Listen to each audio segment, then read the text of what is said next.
Bienvenidos al podcast de la Iglesia Bautista Israel. Muy buenos días, queridos hermanos. Damos muchísimas gracias a Dios por este nuevo amanecer. Es lunes 9 de noviembre de 2020 y vamos a entrar al capítulo 1 del libro de Isaías, pero vamos a orarle al Señor. Padre, muchísimas gracias por este nuevo amanecer. Te rogamos, Señor, que tú nos bendigas ahora que vamos a entrar al libro de Isaías. Danos la sabiduría, la inteligencia, Señor, y permite que sea de bendición este tiempo de meditación en tu santa palabra. Te lo pedimos en el nombre de Jesús. Amén. Bueno, comenzamos hoy el libro del profeta Isaías en el capítulo 1, por supuesto, pero antes déjeme decirle algunos detalles del libro de Isaías. Es el primero de los llamados profetas mayores. Isaías ministró mientras había dos reinos, el del norte y el del sur. Se cree que Isaías era de la nobleza por el acceso que tenía al rey. Y su nombre, Isaías, significa el Señor es salvación. Aproximadamente se escribe en el año 740 a.C. Y el lugar donde se escribió fue Jerusalén. Y se escribió específicamente para Israel y para todo el mundo. Pues bien,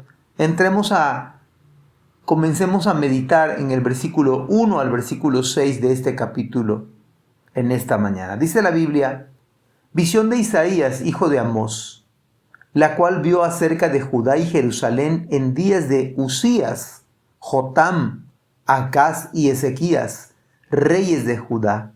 Oíd cielos y escucha tú, tierra, porque habla Jehová. Crié hijos y los engrandecí, y ellos se rebelaron contra mí. El buey conoce a su dueño, y el asno el pesebre de su señor. Israel no entiende, mi pueblo no tiene conocimiento. Oh gente pecadora, pueblo cargado de maldad, generación de malignos, hijos depravados, dejaron a Jehová, provocaron a ira al Santo de Israel, se volvieron atrás.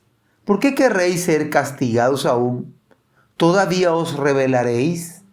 Toda cabeza está enferma y todo corazón doliente, desde la planta del pie hasta la cabeza, no hay en él cosa sana, sino herida, hinchazón y podrida llaga.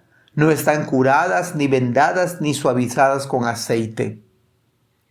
Por el mismo texto sabemos que su padre era Amós.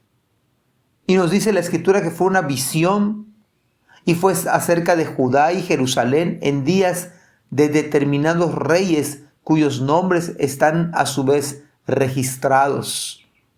Jotam, Acaz y Ezequías, dice el Señor, reyes de Judá. Ahora bien, cuando Dios habla, su voz demanda ser escuchada por todo el universo, cielo, tierra, mar, etc. Y comienza con una desgarradora descripción, sobre todo en estos días. Las palabras de la Biblia parecen cobrar vida. Esta declaración pareciera que es el diario vivir de las familias en general. Criar hijos, engrandecer hijos, y ellos se rebelan contra sus padres. Esto no debería ser así. Esto no es lo correcto. Como tampoco es correcto rebelarnos contra Dios. Si el ejemplo es inadmisible que un joven, una señorita, después de ser criado, después de ser engrandecido, después de darles educación, hoy en día se comportan de manera rebelde, altanera, soberbia. Eso no se puede permitir. ¿Cuánto más con respecto al Señor? Pero por si fuera poco, ¿cómo es posible que el buey, un animal del campo, torpe, sin razonamiento, que actúa por instinto, es capaz de conocer a su dueño? Pero vamos más allá. Imagínese, y creo que la pareja es la más adecuada para esto, un buey y un asno. El que se cree que es el más torpe de los animales, pero el asno, aún con todos los calificativos que se le ha asignado, conoce el pesebre de su Señor. Esto parece increíble. Parece ser que, ¿cómo es posible que siendo estos dos animales torpes, actuando por instintos, ellos a lo menos pueden captar ciertas cosas? ¿Y cómo es posible que Israel no entienda? ¿Cómo es posible que no tenga conocimiento del Señor? Pero el pecado ha llegado a dominar. No hay temor de Dios. Y en el día de hoy, por increíble que parezca, el problema sigue siendo el mismo que tuvo Israel, que tuvo Judá. El problema de origen es el pecado. Israel es llamado pueblo cargado de maldad. O sea que se excedieron en hacer lo malo. No hubo límite alguno. Parecido a nuestra generación, al igual que nosotros. Isaías llama a Israel generación que se distingue por pecar. Esta generación nuestra en el día de hoy, una generación posmoderna, tiene al igual un solo distintivo, se llama pecado. Y la declaración siguiente es bastante fuerte: hijos depravados. No puedo evitar pensar en que nuestra generación es una generación depravada, que ha optado por matar bebés en el vientre de su madre, que ha optado por culturizar la homosexualidad como algo aceptable, como algo normal, que para horror nuestro intenta legalizar la pedofilia. ¿Cómo puede ser esto posible? ¿Acaso no tenía razón Isaías al decir hijos depravados? Y ese es el fondo. El fondo, dice la Biblia, que dejaron al Señor. Se han dejado lo más sagrado, caminos, y se han puesto a caminar en sendas torcidas. Este es el problema de raíz: dejar al Señor. Esto tiene de cabeza este mundo. Esto produjo un caos en Israel. ¿No acaso Cristo dijo: separados de mí, nada podéis hacer? Nada podéis hacer si se le da la espalda al Señor.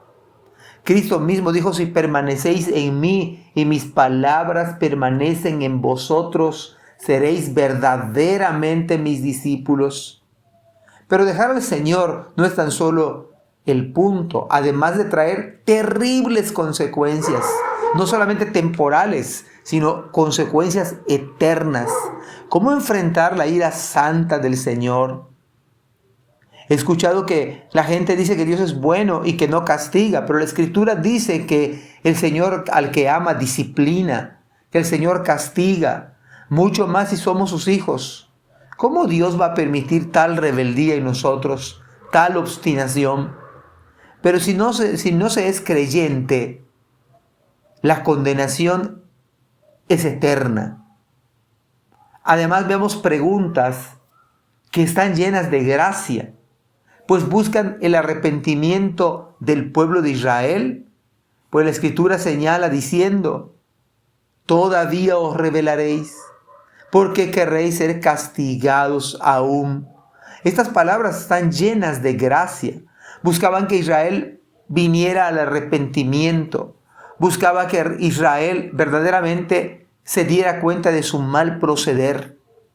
No procures el castigo, dice el Señor.